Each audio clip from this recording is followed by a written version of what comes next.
society, in politics, business, administration, and everything, where Alright. there's no discrimination, there's no favoritism for of one gender over the other. To do so. Yeah, that's all. Alright. Ifoma. All right. Gender equality has to do with the right. So our next question: what strides have been made in achieving gender equality, and what challenges still remain? Okay, like educational, like being able to. 30 years, but that is not to say that there aren't challenges. And just Yeah. like she said, she mentioned violence and all of that. And certain things you hear news about, oh, this girl was killed, this person Yeah. was brutally murdered, and all of that. And the next thing people would say is that it's ritual, or is a Yahoo guy that is doing this That or is doing that. that. Like, people don't talk about how these are just men. It was just recently women were allowed to drive. Like they were allowed to drive motors, like you see before. They are not allowed to drive. Like that's actually an improvement, but there are still things that need. In promoting gender equality, and how can we address these parties in access to education for girls?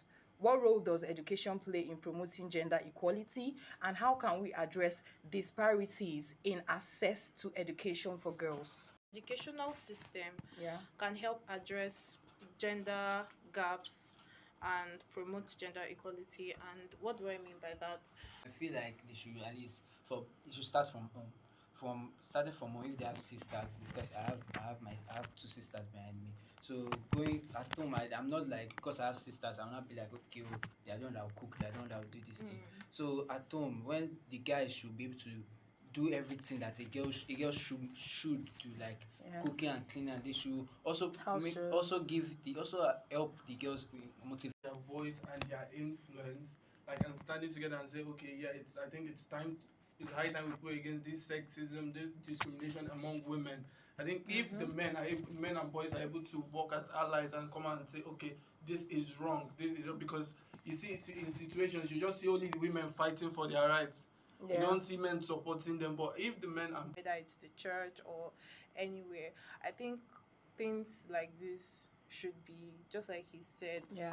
You call people together, you tell them that, oh, Girl for- child. Yes, Yeah, you should also prepare the male man. child. Exactly. Definitely. You should prepare the same man judgment to too give for them. his future wife to come, because they neglect these things. These men grow up to be very Self-reliant, arrogant. Yes, arrogant, exactly. lazy. They don't care. Nonchalant about They- people. Today I was people to watching wait on a them. video of and 50, taking 50, care of. and looking at the fact that they're even living abroad, Yes. things are done 50-50 there, so he should just be supportive regardless of So anything. if there's anywhere that there's a gathering, I think Yeah. So it will allow to build stronger families. Okay, listeners, and that brings us to the end of today's episode. I still remain your host, Merciful Emmanuel, and thank you very much, Victor, Andrew, Ifoma, Divine. and Divine, for joining us on today's episode. See you next week and have a lovely weekend. Goodbye for now.